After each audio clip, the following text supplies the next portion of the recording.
come to a pharmacy and wonder why certain medicines are more expensive than others, or perhaps why every single medicine you see has been either discovered in the US or Europe and manufactured in Asia.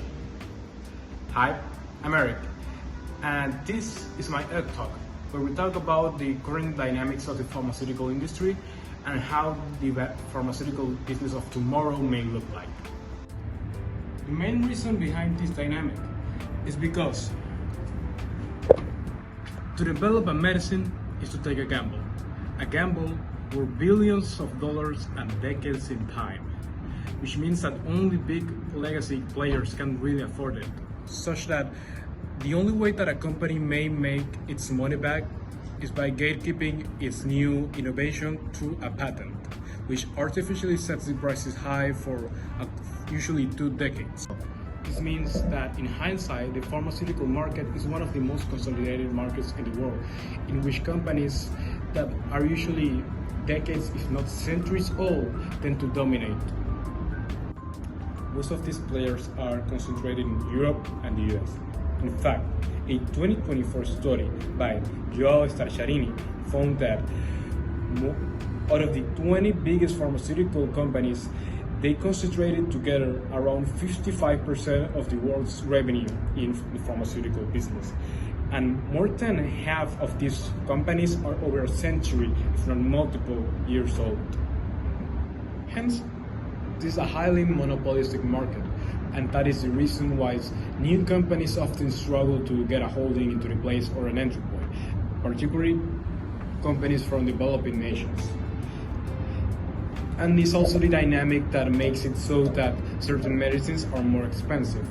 Now, finding solutions to this dynamic is the main reason behind my work. And to be bluntly clear, I do not think that getting rid of patents may be the solution here. Instead, creative destruction is the solution. Innovations like continuous manufacturing and being strategic and smart about what things we produce. Instead of trying to overcompensate, we should leverage our advantages, such as biosimilars. We'll now be exploring the implications of continuous manufacturing and biosimilars into what is the new business of pharmaceuticals. First, let's discuss what continuous manufacturing is.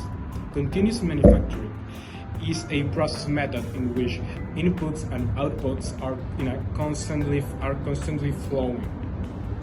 This method has long been embraced in industries like automaking or oil and gas, but it's only since the last 2 decades recently that it has been finding momentum in the pharmaceutical industry. But why does this matter? Because continuous manufacturing represents a better, more efficient way of producing goods while lowering down costs, which in turn means an opportunity, an entry point for underdog companies to get inside the pharmaceutical business. In short, continuous manufacturing is cheaper, smarter, and smaller. Let's consider each of these points one by one. First, cheaper. A 2022 study by Jaslan Panah found that continuous manufacturing has a better chemistry when it comes to side reactions, which means that it's more efficient and there is less waste. Moreover, he also found that it's cheaper to repurpose continuous manufacturing lines for more products, which means that continuous manufacturing is more flexible than current batch methods. The financial benefits of continuous manufacturing have long been known by researchers. In fact, Jaslan Panah himself found that by investing 10 million he could get in continuous manufacturing methods, he could get the same that he would otherwise get with 24 million in batch methods. Moreover, other researchers such as Schaller found that by using continuous manufacturing, overall expenses could go down by almost 35%. Smarter. Continuous manufacturing happens at an equilibrium, which means it is easier to get high quality information in continuous manufacturing than it is to get at a non-equilibrium stage such as batch systems. In reality, this means that companies can increase the efficiency of their processes through technologies such as process analytical technology or large language model that analyzes the data of a reaction. Certain companies specialize in producing quality information like this and improving businesses such as SICK, Brucigens, or synthetics. Smaller. Continuous manufacturing is designed to be modular. This means that companies design their production units such that businesses can grow together their equipment with the business itself. As demand increases, you just need to buy new equipment units rather than building an entire new factory from the ground up, as you will need in batch systems. Let's now talk about biosimilars. So, what are biosimilars? A biosimilar is a generic version of a biologic. A biologic is a product that has been derived from the chemistry found in living things. But why is this important? Well, to borrow from one of my sources, Dr. Vargas, Latin America is an area blessed with its great biodiversity, which in turn means great chemistry diversity.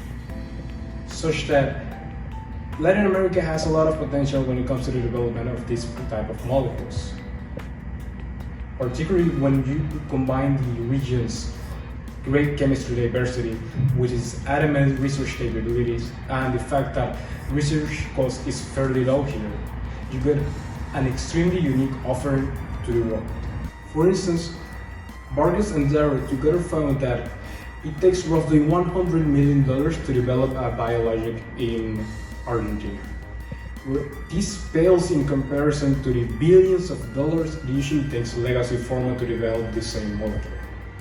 So, let me tell you how the pharmaceutical business of tomorrow looks like.